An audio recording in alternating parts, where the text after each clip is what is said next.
keeping the American people safe.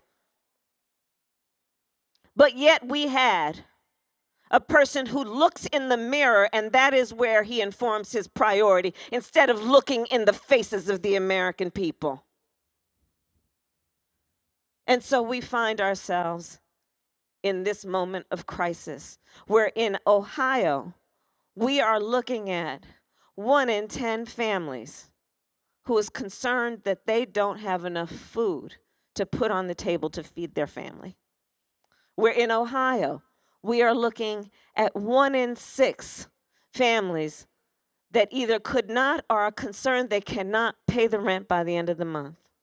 Where in Ohio, 1 in 5 businesses has shut with no prospect of being able to reopen.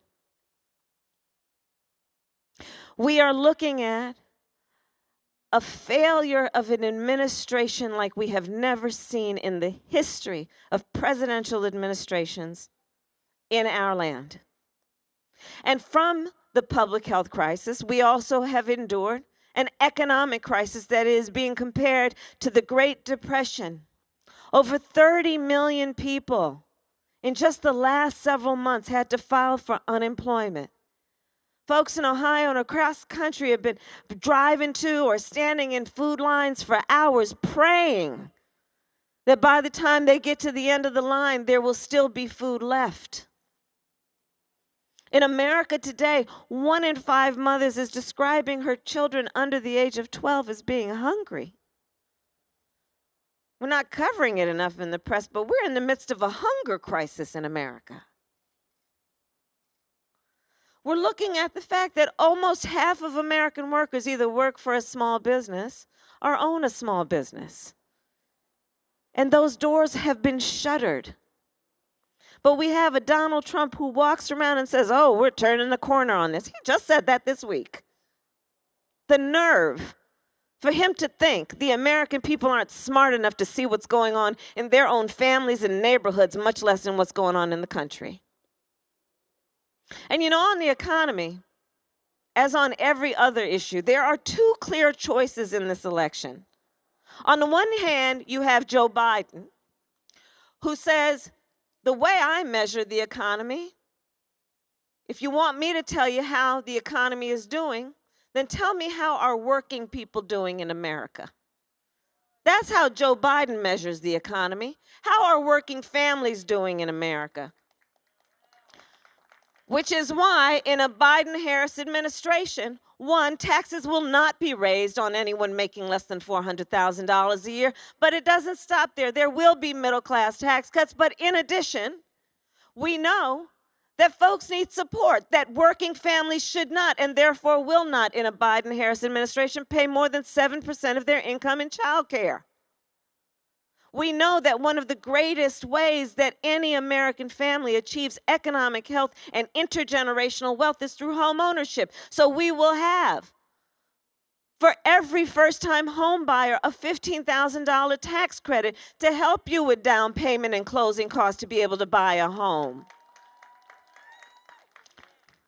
We know for our college students, so many of our students cannot graduate because they can't afford tuition, which has nothing to do with their God-given capacity to be national and international leaders. So Joe Biden and I say and commit, if you come from a family that makes less than $125,000 a year, you go to a 4-year state college for free or an HBCU, public or private, for free.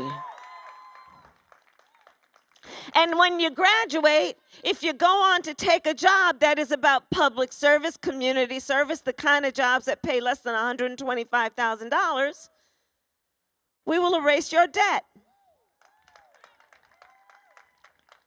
Because we understand that's how you build up the economy. So you have Joe Biden on the one hand, and then you have Donald Trump. And when you ask him, how's the economy doing, you know what he says? Oh, the economy is great. The economy is great, he says. And then you ask him, well, how so are you measuring this so-called greatness of this economy of yours? And he talks about the stock market. Because you see, Donald Trump measures how well the economy is doing based on how rich people are doing. That's why he passed that tax code, but that tax bill benefiting the top 1% and the biggest corporations in America. Well, let me tell you something. Joe Biden and Kamala Harris are about to get rid of that when we get elected. And that money is going to be invested in working people. So we're in the midst of a public health crisis, an economic crisis, and a long overdue reckoning on racial injustice in America. And on this issue, let's be clear. Again, two very clear choices. On the one hand, you have Joe Biden, who has the courage and the commitment and the knowledge of America's history to speak the term Black Lives Matter. On the other hand, you have a Donald Trump who will never speak those words. On the other hand, you have a Donald Trump who stood on that debate stage last debate and refused to condemn white supremacists and then doubled down and said, well, stand back and stand by. And then people say, well, do you think he's a racist? Yes. Because you see, we are also not just looking at one-off comments. We're looking at a pattern. This is the same dude who challenged the legitimacy of the first black president of the United States. This is the same individual who, when in Charlottesville, there were Americans peacefully protesting racial injustice, including a young woman who was killed, suggested that at them as compared to a group that was also there of neo-Nazis wearing swastikas, carrying tiki torches, hurling racial slurs and anti-Semitic slurs, and the President of the United States says, find people on each side.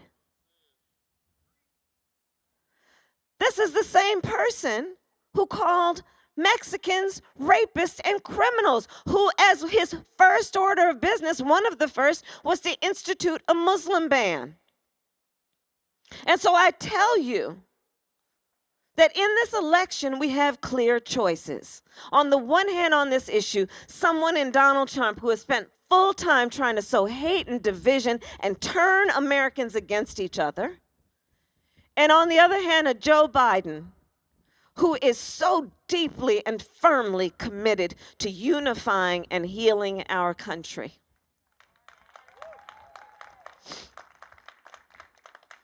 There are clear choices. Another crisis we are facing is a climate crisis. Y'all know I come from California. Well, I was born in Oakland, California, a little ways from here. The western part of our country, from California to Oregon to Washington, has been burning. Wildfires, displacing homes and families. Actually, there are firefighters that have perished fighting those fires. On the Gulf Coast, all those states, we've seen storms that are battering those communities, demolishing neighborhoods. In the Midwest, we have seen farmers that have lost whole seasons of crops because of the floods. And there is a clear choice on this issue. On the one hand, you have Joe Biden, who says, I see the crisis at hand. I understand the responsibility of leaders today to save and protect tomorrow. I understand the need to embrace science and invest in renewable energies and building back up America's infrastructure. In a way, we do that, and it will also be about creating millions of jobs. I see that there is no such thing as a false choice on this. You can care about the environment and build up the economy and create millions of jobs. That's what we have with Joe Biden. And on the other hand, we have Donald Trump, who, when asked about the wildfires in California, so he was asked and the reporter said something like, science is telling us, scientists and science is telling us that these extreme changes in the climate are contributing to these wildfires, possibly causing them. You know what the President of the United States responded? Science doesn't know. It's a grown man.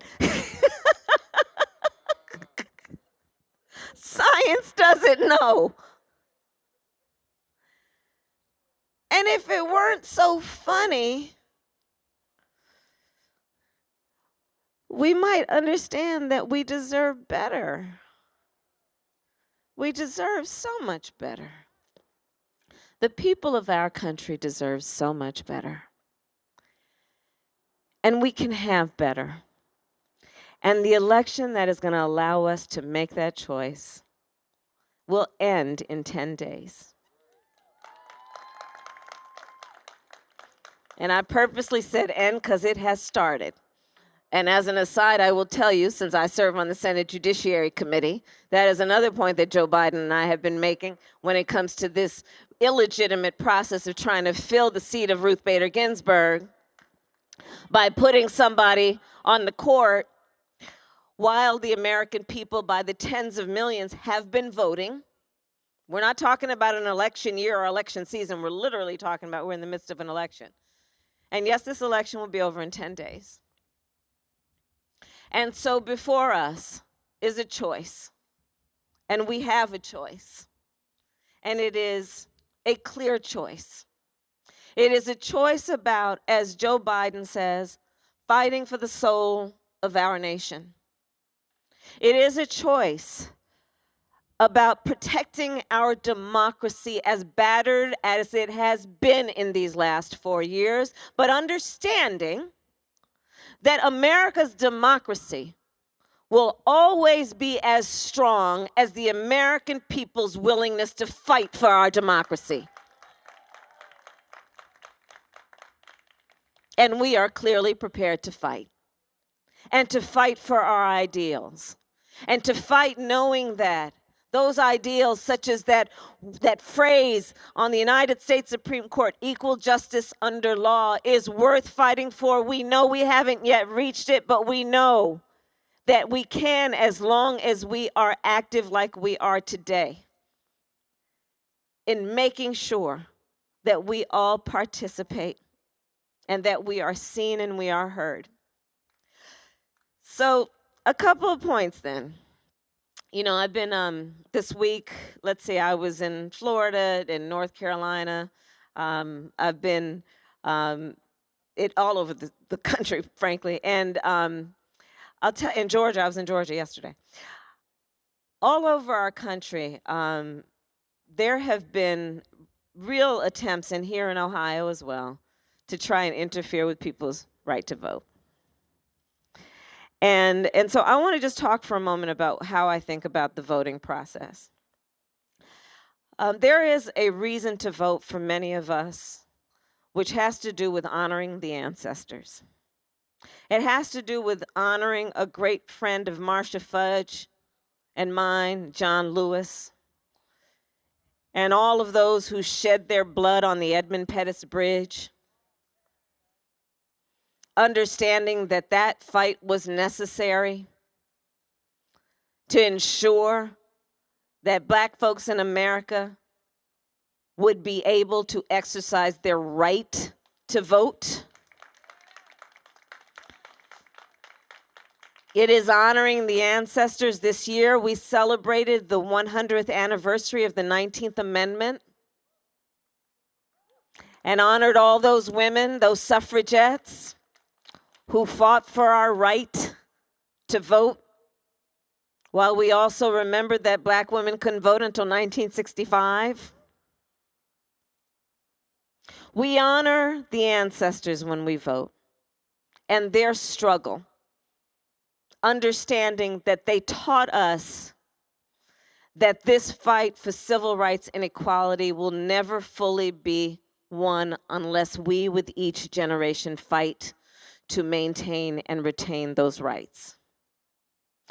We vote because we know there is so much at stake. That is, yes, about the future of healthcare, especially when we're in the midst of a pandemic and Donald Trump, together with his boy Bill Barr, are in the United States Supreme Court trying to sue to get rid of Obamacare because he has this weird obsession with trying to get rid of everything that Barack Obama and Joe Biden created. Can I say we don't need presidents with weird obsessions? We don't need that. There's so much at stake. So we must honor the ancestors, and that's why we vote. We vote because there is so much at stake. And here's another reason I think that we vote. And it's been highlighted every year since certainly the beginning of our time as a nation, but most recently since 2013 when the Supreme Court gutted the Voting Rights Act with a case called Shelby v. Holder.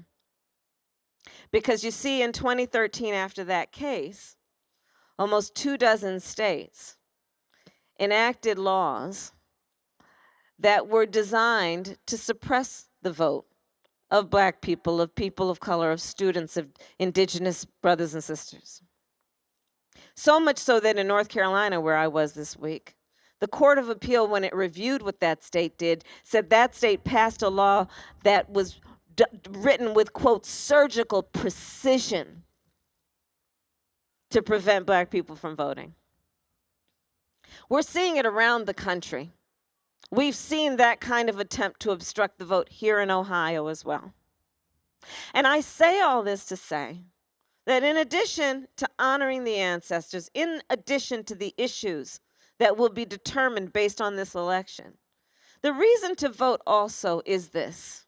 It is one to ask the question, why are all these powerful people going through such an effort to make it difficult or confusing for us to vote? People like the president, who even had the gall, Marcia, to mess with the post office. The post office! Postal workers, postman and postwoman, like the best people in the world. Why are they going through this effort? And the answer is because they know our power. They know our power. They know when we vote, things change. They know when we vote, we win. And so let us not let anyone take our power. Let us not let anyone convince us that we are not in the game and we cannot make a difference in this election and every day. Let us know nobody gives us our power. We take our power. We were born with our power. We will use our power. And around election time, that means we will vote. And we will encourage everybody we know to vote. And we will remind them about what is at stake. And we will remind them about the ancestors. And we will remind them, especially in this moment where there's been so much that causes us to feel isolated and alone. We will remind our friends and our neighbors and our coworkers that they are not alone. We are all in this together. We're going to stand in those lines. We're going to do whatever it takes as a community to get this done. And so this is my final point then. This moment will pass. This moment will pass. And years from now, our children, our grandchildren, others, they will look in our eyes, each one of us, and they're going to ask us, where were you at that moment? And what I know about who we are right now, hanging out at Tri-C, I know that what we will tell them is so much more than just how we felt. We are going to tell them what we did. We are going to tell them that we organized, that we got folks to vote, that we reminded them of their power. We are going to tell them how we called folks and emailed and texted people, that we just did not let up, that we didn't care if we were bothering people. We knew they'd get over it, but we knew that they'd be happy with us for convincing them of what they already know, which is they have the power, because the power is with the people. That is what we are going to do, and that is what we will tell folks. How we were hanging out with Marsha Fudge and all these folks, getting folks to the polls, and we will tell them. And that's how we won, because we fought, because we love our country, and we believe in what we can do when we stand together and fight together. Thank you, Cleveland. Thank you.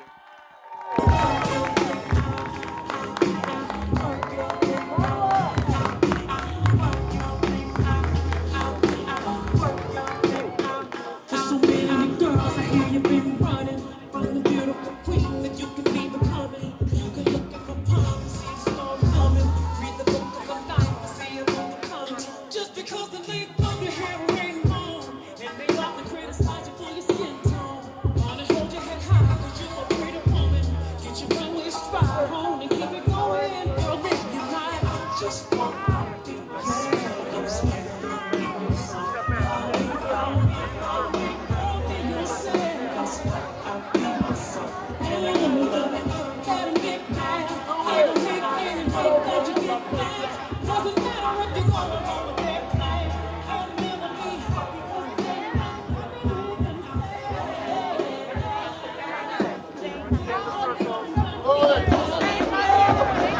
Thank you for being here. This show was with you too. Thank you. Thank you. We're so inspired. We're so inspired. I'm so happy you guys are here. We're so You guys are the reason I'm doing this. We're doing all we can. You're doing it. We're going to get it done. Just right here. Thank you. Thank you. First of all, we can't let the pastors go home and selfies. Excuse me. Pastor Ward.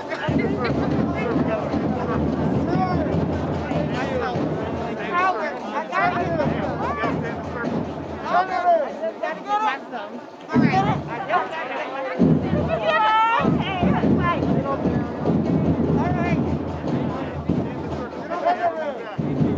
I just had to get my son. That's all I cared about. All